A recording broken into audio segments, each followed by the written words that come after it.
ഖത്തറിലേക്ക് വീണ്ടും missile തൊടുത്ത Iran ആക്രമണ ശ്രമത്തെ വിജയകരമായി പ്രതിരോധിച്ചതായി ഖത്തർ പ്രതിരോധ മന്ത്രാലയം അറിയിച്ചിട്ടുണ്ട്. പ്രാദേശിക സമയം 6:30 ആക്രമണം. അതേസമയം സംഘർഷത്തിന് പിന്നാലെ അടച്ച വ്യോമപാത ഖത്തർ ഭാഗികമായി തുറന്നു.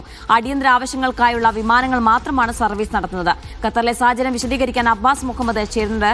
അബ്ബാസ്, ഈ ആക്രമണം ഇറാന്റെ നിലപാടിന് ശേഷമാണ്, അതായത് ഇനിയൊരു ആക്രമണം ഉണ്ടാകില്ല എന്ന ഇറാന്റെ നിലപാടിന് ശേഷമാണ് ആക്രമണം ഉണ്ടായതെന്നാണ് മനസ്സിലാക്കുന്നത്. എവിടെയൊക്കെയാണ് ആക്രമണം ഉണ്ടായത്?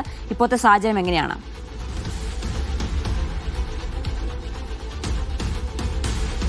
ജിന, ഇറാൻ പ്രസിഡന്റ് മസൂദ് പെസഷ്കിയാന്റെ ഈ ഒരു പ്രസ്താവനയെ, അയൽ രാജ്യങ്ങളെ ആക്രമിക്കില്ല എന്നുള്ള പ്രസ്താവനയെ വളരെ പ്രതീക്ഷാപൂർവ്വമാണ് ഖത്തറിലെ പ്രവാസികളടക്കമുള്ള സമൂഹം നോക്കിക്കണ്ടത്.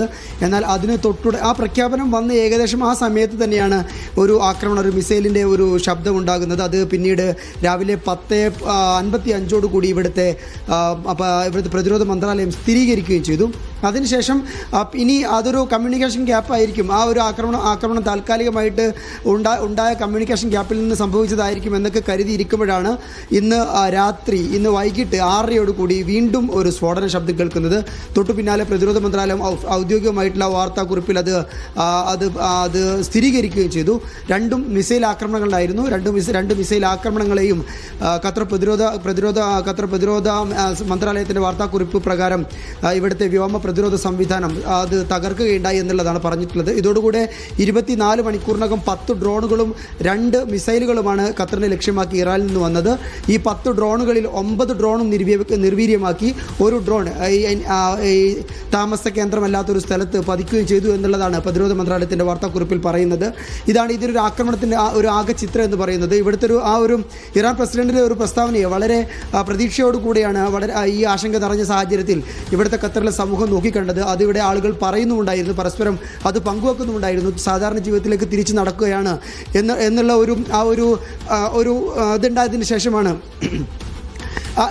ഒരു ലെവലുണ്ടായതിനു ശേഷമാണ് വീണ്ടും ഒരു ആക്രമണം റിപ്പോർട്ട് ചെയ്യുന്നത്. ഏതായാലും ഖത്തറി വ്യോമസേന അതിനെ സക്സസ്ഫുള്ളായിട്ട് അതിനെ ഇൻ്റർസെപ്റ്റ് ചെയ്യുന്നു.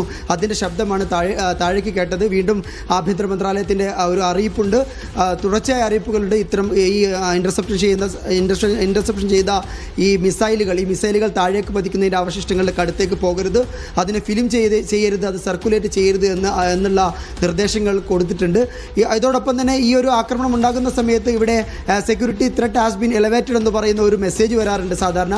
അതെല്ലാവരുടെയും മൊബൈലിലേക്കും വരും. പിന്നീട് ആ ഭീഷണി ഒഴിഞ്ഞു കഴിഞ്ഞാൽ security threat has been eliminated എന്ന് പറയുന്ന മറ്റൊരു മെസ്സേജ് കൂടി വരാറുണ്ട്. ഇങ്ങനെ 2 മെസ്സേജുകളും എല്ലാവരുടെ മൊബൈൽ ഫോണിലേക്കും വന്നിരുന്നു. ഇതാണ് ഇവിടുത്തെ ഒരു ആക്രമണത്തിൻ്റെ സാഹചര്യം എന്ന് പറയുന്നത്. ജീന, ശരി. അബ്ബാസ് മുഹമ്മദാണ് ദോഹയിലെ സാഹചര്യം വിശദീകരിച്ചത്. ഏതായാലും വിമാന ഗതാഗതമൊന്നും സാധാരണ നിലയിലായിട്ടില്ല എന്നതാണ് ഏറ്റവും പ്രധാനപ്പെട്ട കാര്യം. 2 തവണ അവിടെ ആക്രമണം ഉണ്ടായി ഇറാന്റെ പ്രഖ്യാപനത്തിന് ശേഷം എന്നതാണ് ഏറ്റവും പ്രധാനപ്പെട്ട കാര്യം.